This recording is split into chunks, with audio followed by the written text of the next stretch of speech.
بسم اللہ الرحمن الرحیم یا ایہا الذین آمنوا کتب علیکم الصیام کما کتب علی الذین من قبلکم لعلکم تتقون۔ عزیز سامعین کرام، رمضان مبارک۔ میں اس قطعے کے ساتھ اپنا بیان شروع کرتا ہوں، ملاحظہ فرمائیں۔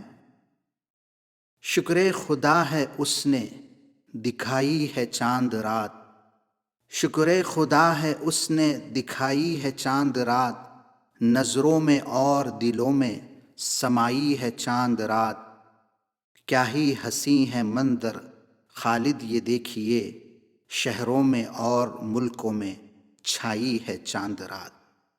کیا ہی حسین ہے منظر خالد یہ دیکھیے، شہروں میں اور ملکوں میں چھائی ہے چاند رات۔ الحمدللہ، آج سے ہم رمضان المبارک کی شروعات کرنے والے ہیں۔ رمضان بہترین دور ہے زندگی کا، جو ہر سال آتا ہے اور ہمیں بے انتہا ثواب دلاتا ہے بارگاہ رب العزت میں، اور ہمارے آخرت کے درجات کو بلند کرتا ہے، اور اس کے ساتھ ساتھ ہمیں نیک بناتا ہے۔ بعض اللہ والوں کو سارے آنے والے سال کے لیے نیکوکار بناتا ہے اور ایمان میں تقویت پہنچاتا ہے، اور ان کی روح میں تر و تازگی پیدا کرتا ہے۔ اور ہم میں سے بعض لوگ جو اس مہینے میں محنت کرتے ہیں اور کوشش کرتے ہیں کہ ہمارے اندر چینج لائے، اور پھر ایسے حضرات کو بھی کم از کم چند مہینوں کے لیے نیکوکار بنا کے چلا جاتا ہے۔ اور بعض مسلمان جو صرف رمضان المبارک میں اہتمام کرتے ہیں، ان کو بھی نقصان نہیں بلکہ فائدہ ہی دیتا ہے۔ وہ اس طرح سے کہ کم از کم رمضان کے مہینے میں وہ اہتمام کرتے ہیں، روزے رکھتے ہیں، تراویح پڑھتے ہیں، نیکیاں کمانے میں جٹ جاتے ہیں۔ اللہ تعالیٰ اس مہینے سے انہیں نعمتوں سے، برکتوں سے سرفراز فرما دیتے ہیں۔ اس مہینے میں اللہ تعالیٰ ہر مسلمان کو سالانہ روحانی ٹریننگ دینا چاہتے ہیں کہ اپنی روح کو کس طرح قوت پہنچانی جائے۔ وہ اس لیے کہ ہمارے اندر دو قسم کے پاور اللہ تعالیٰ نے رکھے ہیں۔ ایک ایسی طاقت ہے جس کو جذبہ خیر کہتے ہیں، اور دوسری ایسی طاقت ہے جس کو جذبہ شر کہتے ہیں۔ جذبہ خیر اچھائی کرانے کی طاقت، اور جذبہ شر برائی کرانے کی طاقت۔ اچھائی کا تعلق ہماری روح سے ہے، اور برائی کا تعلق ہمارے نفس سے ہے۔ تو دوستو، جب ہم ظاہری غذائیں کھاتے ہیں، اس سے لطف اندوز ہوتے ہیں، تو اس کے ذریعے سے ہماری خواہشات نفسانی میں تقویت پہنچتی ہے۔ اور جب باطنی غذائیں جو آپ کو نظر نہیں آ رہی ہوتی ہے، وہ کوئی مرغ و مسلم نہیں، وہ کوئی ایسی چیز نہیں ہے فروٹس کی اور ویجیٹیبلز کی، بلکہ ایسی غذائیں ہیں جو روحانیت والی ہے، جیسے کہ نماز کا پڑھنا، روزہ رکھنا، حج کو جانا۔ یہ ساری عبادتیں ہماری روح کو مضبوط بناتی ہے۔ اسی لیے رمضان المبارک میں آپ نے محسوس کیا ہوگا کہ کچھ روزوں کے بعد ہمیں ایک جسمانی کمزوری سی محسوس ہوتی ہے، لیکن ایمانی قوت مضبوط ہوتی چلی جاتی ہے، اور عبادت میں مزہ آنا شروع ہو جاتا ہے۔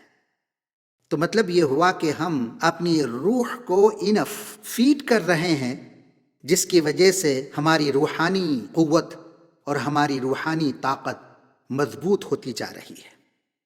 اب دیکھیے، اللہ تعالیٰ فرماتے ہیں قرآن کریم میں روزوں کے سلسلے میں، یا ایہا الذین آمنوا کتب علیکم الصیام کما کتب علی الذین من قبلکم لعلکم تتقون۔ اے ایمان والو، تم پر روزہ فرض کیا گیا جیسا کہ تم سے پہلوں پر بھی فرض کیا گیا تھا۔ یعنی پچھلی امتیں، ان کے اوپر بھی روزوں کو فرض کیا گیا تھا، تاکہ تم پرہیزگار بن جاؤ۔ یعنی روزوں کی بدولت تم رفتہ رفتہ متقی بن جاؤ۔ تو دوستو، ہم آتے ہیں روزوں کی اس فرضیت کی طرف جہاں پر ابتدا کی گئی اللہ کے رسول صلی اللہ علیہ وسلم اور آپ کے صحابہ پر۔ آپ کو سن کر بڑی حیرت ہوگی کہ یہ جو روزوں کی ٹریننگ شروع کی گئی، اس وقت یہ انتہائی مشقت والی چیز صحابہ کرام کے لیے ثابت ہوئی، اس لیے کہ روزہ جو ہے بہت لمبا تھا۔ آج کل ہم کمپلین کرتے ہیں، یہ کہتے ہیں کہ بھائی اتنے گھنٹوں کا روزہ، تو آپ اندازہ لگائیں جب روزوں کی ابتدا صحابہ کرام رضوان اللہ تعالی علیہ مجمعین کے ساتھ کی گئی تو یہ صورتحال تھی کہ افطاری کے بعد جتنی بھی دیر وہ جاگتے اور پھر صلاۃ العشاء وغیرہ پڑھ کر فارغ ہوتے اور پھر وہ جب لیٹ جاتے تھے، وہ نیند میں چلے جاتے تھے، تو مطلب یہ ہوا کہ اب پھر سے روزہ شروع ہو گیا۔ رات تمام اور دن تمام روزے کی کیفیت ان کے اوپر رہتی تھی، یعنی کہ اتنا لمبا روزہ فرض کیا گیا تھا۔ افطاری کے بعد جو بھی کھا لیا اس کے بعد سو گئے تو سمجھیں روزے کی ابتدا شروع ہو گئی۔ پھر صحابہ اکرام کو دقتیں پیش آئیں اور کچھ چیزیں ایسی ہو گئیں کہ رات میں صحابہ سے 1 2 4 مرتبہ بھول بھی ہو گئی، تو پھر اللہ تعالیٰ نے اس کے اندر سہولت پیدا کی، کہا کہ تم روزہ شروع کرو گے سحری سے، یعنی کہ فجر سے پہلے جو سحری کا وقت ہوتا ہے۔ تو دوستو یہ رمضان فیملی رمضان ہوگا۔ ہم اپنے بچوں کے ساتھ، رشتہ دار جو بھی ہوں گے، بھائی بہن ہوں گے، ان سب کے ساتھ مل کر ہم روزہ رکھیں گے اور ساری چیزیں ہم اپنے گھرانے میں کریں گے۔ تو کیسے کریں گے؟ تو اگر میں سٹارٹ کرتا ہوں سحری سے، تو سب میں پہلی جو چیز ہے میں وہ آپ کو بتاؤں کہ سحری کرنا سنت ہے، اور سحری کرنا یہ ایک ایسی برکت والی چیز ہے، اس کا حکم دیا گیا کہ آپ سحری کریں، اس میں برکت ہے۔ بہت سارے موقعوں پر یہ دیکھا گیا کہ جب رمضان میں ویکینڈ آتا ہے تو بعض حضرات راتوں میں جاگتے ہیں اور پھر بہت دیر گئے 2 3 بجے رات تک جب نیند کا غلبہ ہوتا ہے تو کچھ کھا لیا اور اس کے بعد سیدھے سو گئے۔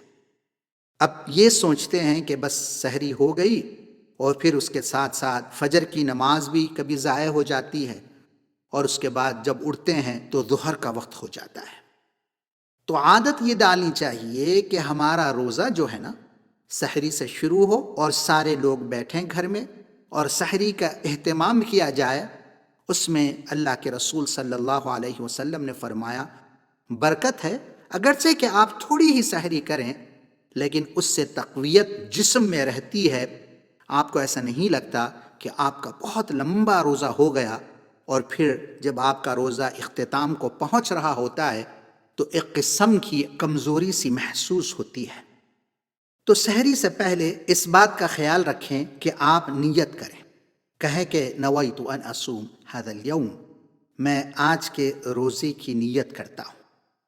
یہ اس لیے بھی ضروری ہے کہ بسا اوقات ہم جب رات میں سو جاتے ہیں، جو لوگ اہتمام سے روزے نہیں رکھتے یا جو بچے گھروں میں اہتمام سے وہ روزے نہیں رکھتے، کبھی چھوڑ دیا کبھی رکھ بھی لیے، تو وہ رات میں سو جاتے ہیں 2 3 بجے، تو پھر وہ سوتے رہتے ہیں درا حالے کہ 2 بج گئے 3 بج گئے دن کے۔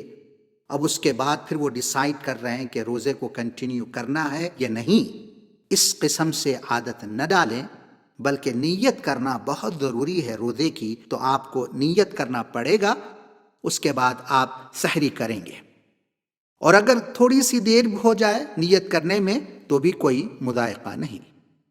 پھر ہم فجر کی نماز پڑھیں گے، اگر گھر میں ہو تو جماعت سے پڑھ لیں۔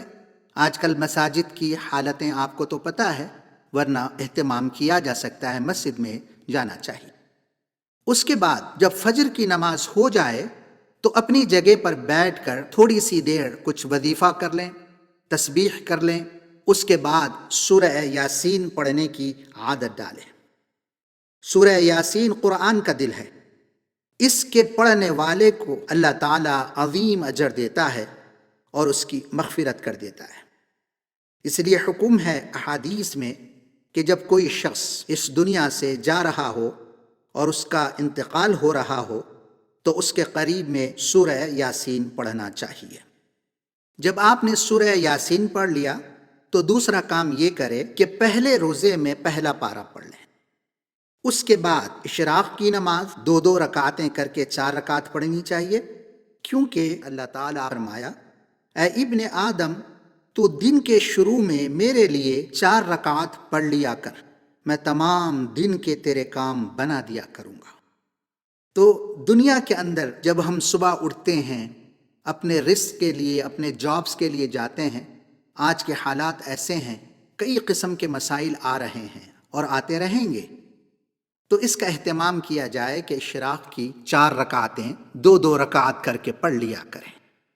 پھر بے شک اس کے بعد 2-3 گھنٹے جتنے بھی آپ چاہیں اپنی صحت کے لحاظ سے آرام کر لیں، سو جائیں۔ پھر ظہر کی نماز کے لیے اٹھ جائیں، ظہر کی نماز جماعت کے ساتھ گھر میں پڑھنے کی کوشش کریں۔ اس کے بعد جب آپ ظہر کی نماز پڑھ لیتے ہیں تو اس کے بعد جو ہے، آج کل چونکہ اسکولس وغیرہ کا ہوم ورک بھی آتا ہے بچوں کو، تو ہوم ورک بچے کرنا چاہیں تو وہ کر لیں، اور خواتین اپنے پکوان کے لیے کچھ پریپیئر کرنا چاہ رہی ہیں تو وہ کر لیں۔ کوشش یہ ہو کہ ہم عصر کی نماز تک پکوان سے اور بچوں کے ہوم ورک کے ساتھ فارغ ہو جائیں۔ جو پارہ آپ صبح پڑھتے ہیں، اگر ظہر کے بعد موقع ہے تو اس کا جو ٹرانسلیشن ہے گھر میں ضرور کروائیں، کسی سے کروائیں۔ اگر کوئی کرنے کے لیے تیار نہیں ہے، کوئی قابل نہیں ہے، تو کم از کم یوٹیوب کے اوپر اتنے زیادہ تراجم ہیں، اس کو لگا کے چھوڑیں، تو انشاءاللہ 1 گھنٹے کے اندر جو پارہ آپ نے فجر کے بعد پڑھا ہے وہ سارے پارے کو بچے سمجھ سکیں گے، جس کی وجہ سے قرآن کی طرف رغبت اور شوق پیدا ہوگا۔ ورنہ دیکھیں آج کل ماحول ایسا بنتا جا رہا ہے کہ بچے یہ کہتے ہیں کہ ٹھیک ہے ہم پڑھ لیتے ہیں، ہم اس کو میمورائز بھی کر لیتے ہیں، لیکن اس کا اگر ترجمہ، اس کا مفہوم ہی نہ سمجھ میں آئے تو ہم کیسے انجوائے کریں گے؟ اور یہ بات صحیح بھی ہے۔ ہم جب تک قرآن فہمی گھر کے اندر نہیں رکھیں گے، بچوں کو نہیں سمجھائیں گے، تو وہ شغف اور رغبت ہونی چاہیے، اور قرآن سے ہماری دوری ہے، قربت میں بدلنی چاہیے، وہ اس وقت تک نہیں ہو سکتی جب تک کہ ہم اور آپ قرآن کو سمجھ کر پڑھنے کی کوشش نہ کریں اپنی زندگیوں میں۔ پھر عصر کے نماز کے بعد کا جو وقت ہوتا ہے وہ بہت ہی اہمیت والا ہوتا ہے۔ اس کے اندر ذکر و اذکار کرنا چاہیے، استغفار کرنا چاہیے، اور اگر اس موقع پر آپ جو ہے ہلکی سی واک کرتے ہیں اور اپنے دعاؤں کو، استغفار، ایسے معمولات کو پورا کرنا چاہتے ہیں، تب بھی کوئی قباحت نہیں ہے۔ مگر افطار سے پہلے یہ کوشش کرنا چاہیے کہ سارے کے سارے لوگ بیٹھ جائیں اور دعا کریں۔ رمضان کے مہینے میں افطاری سے پہلے بہت ہی قبولیت کا موقع ہوتا ہے، ہماری دعاؤں کو اللہ تعالیٰ قبول فرماتے ہیں۔ احادیث میں لکھا ہے کہ ایک مزدور جب مزدوری ختم کر کے اس وقت کو پہنچتا ہے تو اس کو مزدوری دی جاتی ہے۔ تو مطلب یہ ہوا کہ اللہ تعالیٰ کہتے ہیں کہ یہ وقت ہوتا ہے جو اللہ اور بندے کے درمیان جتنے بھی پردے ہوں اس کو اٹھا دیا جاتا ہے، اور یہ قبولیت کا وقت ہوتا ہے۔ تو اس میں رونا چاہیے، گڑ گڑانا چاہیے۔ امت کے جو حالات ہے اس وقت، افطار سے پہلے بجائے دوسرے کام کرنے کے پہلے فارغ ہو کر بچے، بڑے، عورتیں، مرد سب جو ہے اللہ تعالیٰ کی طرف متوجہ ہو جائیں۔ پھر دعا کا سلسلہ چلتا رہے گا یہاں تک کہ افطاری کا ٹائم آ جائے گا۔ اس کے بعد آپ کو اپنا افطاری کرنا ہے۔ رسول صلی اللہ علیہ وسلم نے جو دعائیں ہمیں سکھائی ہے اس میں سے ایک مشہور دعا ہے، اللہم لک صمت وبک آمنت وعلیک توکلت وعلی رزقک افطرت۔ میرے اللہ، میں نے تیرے حکم کی تعمیل میں روزہ رکھا اور تجھ پر ایمان لے آیا، تیری ہی ذات پر توکل کیا، اور آپ ہی کی عطا کردہ رزق سے اپنا روزہ افطار کیا۔ تو دوستو، جب ہم افطاری کر چکے ہوں تو نماز مغرب ادا کریں۔ نماز مغرب میں بھی کوشش کریں کہ جماعت بنا لیں گھر کے اندر۔ اس کے بعد جو ہے مغرب کی نماز کے بعد جو بہت ہی انتہائی ضروری چیز ہے، میں آپ کی توجہ اس طرف لے جانا چاہتا ہوں، سورہ واقعہ کا اہتمام کریں۔ رسول اللہ صلی اللہ علیہ وسلم نے فرمایا، جو شخص روزانہ سورہ واقعہ پڑھتا ہے کبھی بھی اس کی زندگی میں رزق کی تنگی نہیں آتی۔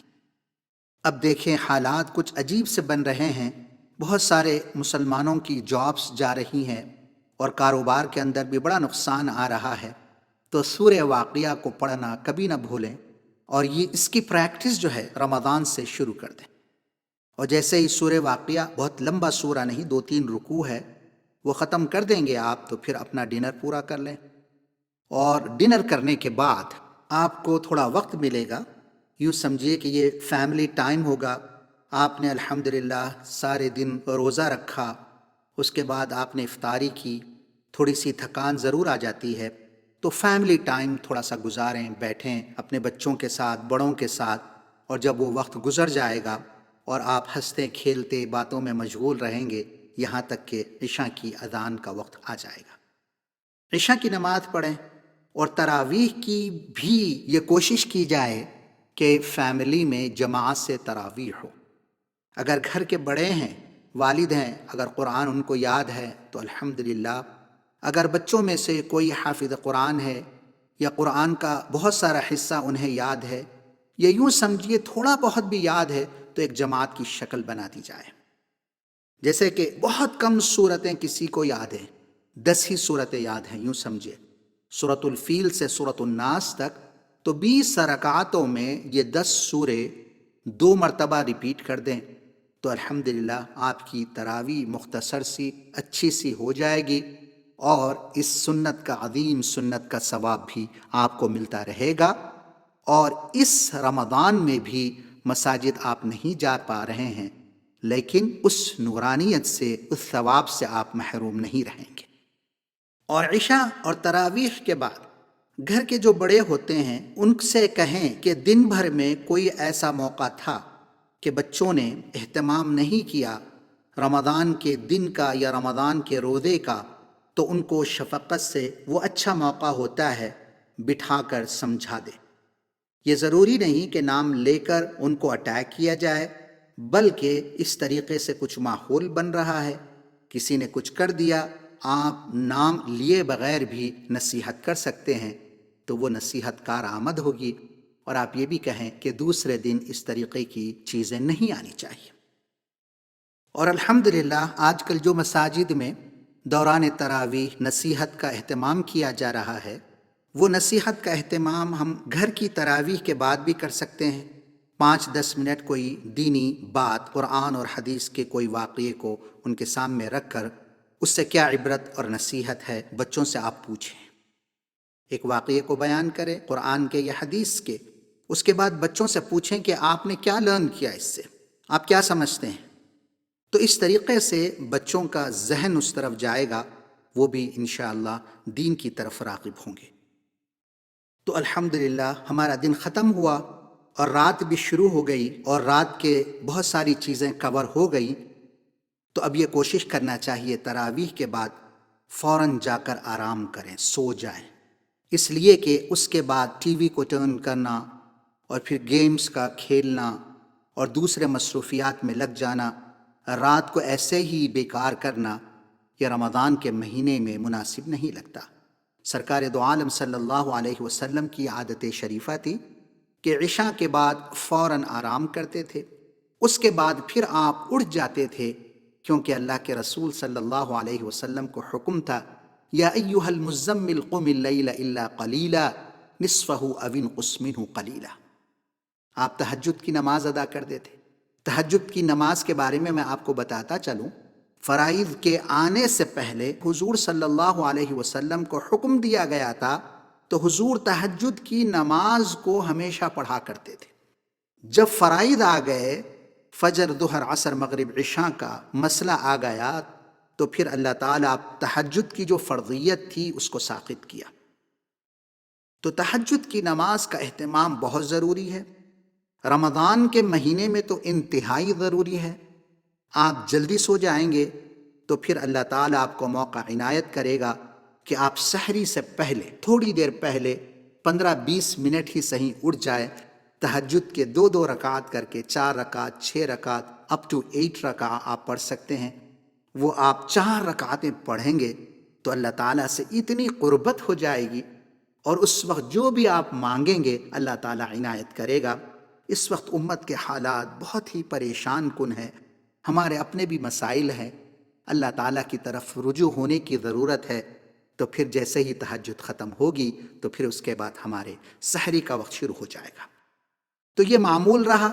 اس رمضان کو فیملی رمضان بنانے کے لیے اگر آپ کو میری یہ باتیں پسند آئی ہے تو ضرور کریں، آپ خود بھی اللہ کی طرف رجوع ہو اور دعا کریں کہ اللہ تعالی ہمیں اور آپ کو، ساری امت کو سیدھے راستے پر چلنے والا بنائے، اور رمضان المبارک کی اندر جو فضیلتیں ہیں، جو برکتیں ہیں، جو ثواب اور لیلۃ القدر اللہ تعالیٰ نے رکھا ہے، اس کو حاصل کر کے اپنی آخرت بنانے والا بنائے۔ وآخر دعوانا ان الحمد للہ رب العالمین۔ دوستو، صفہ اکیڈمی یوٹیوب سے میں حافظ خالد آپ کے سامنے تھوڑی سی باتیں عرض کر رہا تھا۔ اللہ تعالیٰ ان سب کا اجر ہم سب کو دیں۔ آپ اپنے دوستوں، رشتہ داروں سب کو کہہ کر صفہ اکیڈمی یوٹیوب چینل کو سبسکرائب کریں۔ انشاءاللہ ہم بہت ساری دوسری ویڈیوز بھی ہر قسم کی قرآن کے ترجمے کے ساتھ حمد اور نعتیں اور بیانات ڈالتے رہیں گے۔ اس سے فائدہ حاصل کریں۔ السلام علیکم ورحمۃ اللہ وبرکاتہ۔